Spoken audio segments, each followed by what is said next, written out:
आओ कैसा दोस्तों। तो आज जो मेरी मम्मी है मोहल्ले में नए साल के पहले दिन अपनी सहेली जी के यहाँ जा रही हैं क्योंकि उनके यहाँ है कथा। तो पहले तो सभी सहेलियां बैठकर कथा सुनेंगी और बाद में अपनी अपनी व्यथा सुनाएंगी।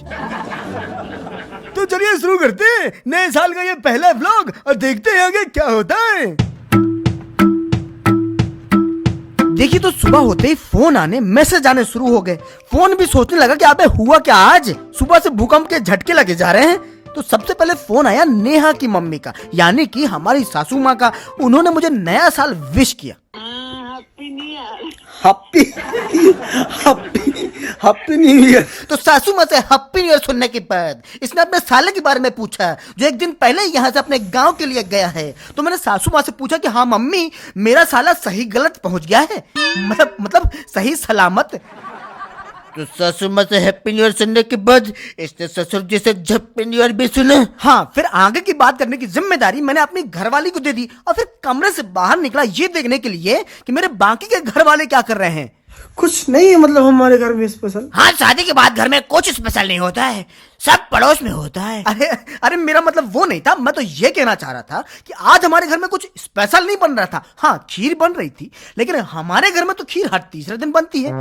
देखिए, हमारे घर में कोई मेहमान आता ना तो हम उसको चाय के लिए नहीं पूछते हैं, खीर के लिए पूछते हैं। भाई साहब खीर पियेंगे? अरे पी लीजिए ना एक कप। फिर तो ये भी नहीं कह सकता अरे बस पी के ही आ रहे हैं। रूम हीटर चल रहा है, ठंडी थी क्या? ठंडी थी? छी, कितनी ठंडी थी इसका अंदाजा आप ये देखकर लगा सकते हैं कि मेरी बीवी और मेरा बच्चा जितने ऊन की बनी स्वेटर पहने हुए हैं ना, उतना ऊन 4-5 भेड़ों के पास भी नहीं होगा। क्या बात कर रहा है? सही बात कर रहा हूँ। वैसे इसके बाद मैंने छोटे भीम के साथ थोड़ा सा खेला और उसको ट्रेनिंग दी करने की। तो अभी ट्रेनिंग चल रही है, पूरी ट्रेनिंग अभी बाकी है, लेकिन खीर पूरी बन चुकी थी। आप लोग देख सकते हैं कि बर्तन में भरी हुई रखी है और इस बर्तन के बगल में एक और बर्तन रखा हुआ है जिसमें थोड़ा सा दूध बच गया है।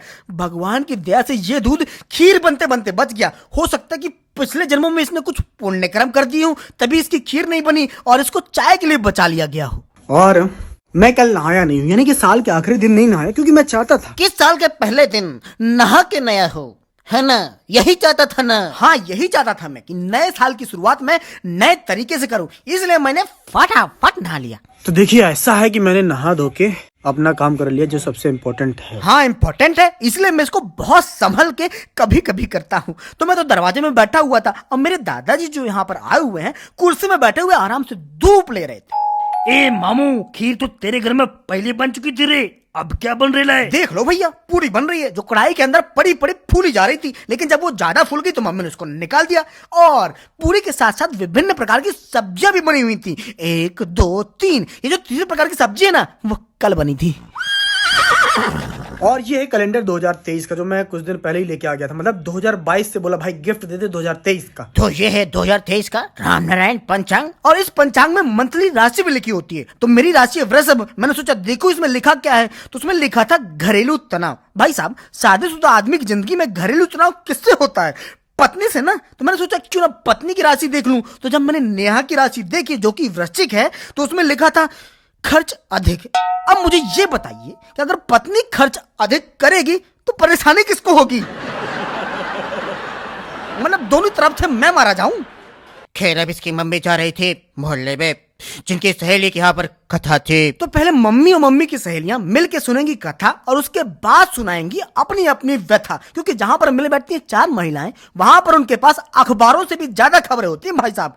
तो छोटे भीम को मैंने गोद में लिया हुआ था क्योंकि नेहा खाना खा रही थी, तभी मम्मी वहां से चली गई, लेकिन जानने के तुरंत बाद लौट आई। कथा बस सुनी क्या? व्यथा का नंबर नहीं आया? नहीं, हुआ क्या था कि अभी कथा शुरू ही नहीं हुई थी, तो मम्मी ने सोचा घर में बैठ के आराम से खाना खा लेती हूँ। और इधर छोटा भीम अब अपनी ओरिजिनल गोद में बैठा हुआ था, यानी कि नेहा की। अरे भैया, पहले हमको लोरी तो सुनाओ। हाँ बिल्कुल सुनाएंगे बेटा, लेकिन पहले तुमको बाहर ले चलेंगे धूप दिखाने। तो छोटे भीम को बाहर लेके आए धूप दिखाने के लिए। तो मेरे पिताजी इसको गोदी में लिए हुए थे, लेकिन ये रोने लगा। ऐसे नहीं रोने लगा, पिताजी इसके गाल में पप्पी ले रहे थे। अब पप्पी लेने से तो कोई रोएगा नहीं। क्या हुआ कि मेरे पिताजी की सुई नुमा जो मूछें है ना, वो इसके गाल में गड़ रही थी। तो इसके इलाज के 2 ऑप्शन थे, या तो चुम्मा ना ले या तो मुझे कटवा।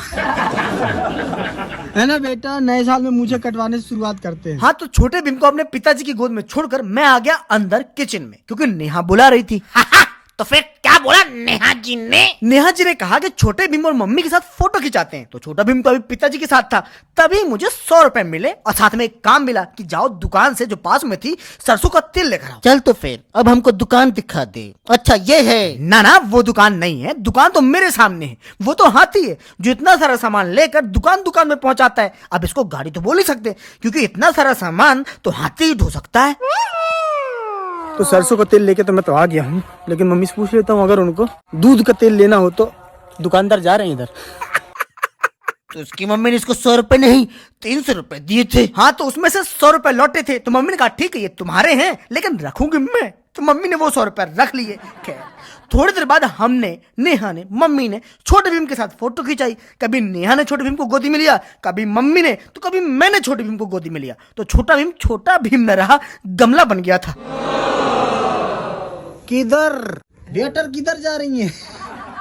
जी तो मैं अभी बाहर से लौटा था और लौटते मैंने देखा कि दादी अपने हाथों में थाली लेकर अपने बेटे को देने जा रही हैं। जाने के तेरे पिताजी को, है ना? हाँ, और आज हमारे घर में खाना जो है वो गैस के चूल्हे में नहीं, ईंटों के चूल्हे में बन रहा था घर के बाहर। और रोटियां बेलन से नहीं, मम्मी के हाथों से बेली जा रही थी। आओ ये रोटियां खाकर तो बहुत मजा आया होगा।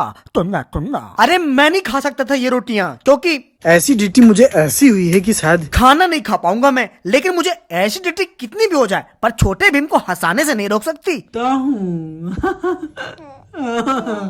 ये लेकिन छोटे भीम को हंसाना जितना आसान है ना उतना ही मुश्किल है भाभी जी को हंसाना, मनाना और इनके सामने बहाने बनाना। हाँ बहाने बनाना तो उसके सामने बिल्कुल आसान नहीं है क्योंकि चालाक नहीं हूं ना मैं। लेकिन वो कितनी भी बातें कहें सुन सकता हूं मैं क्योंकि बेशरम तो हूं। तो दोस्तों उम्मीद है कि ये ब्लॉग देखकर आप लोगों को अच्छा लगा होगा। तो यूट्यूब में विक्रम नेहा व्लॉग्स को सर्च करिए और देखिए और ज्यादा मजेदार व्लॉग्स।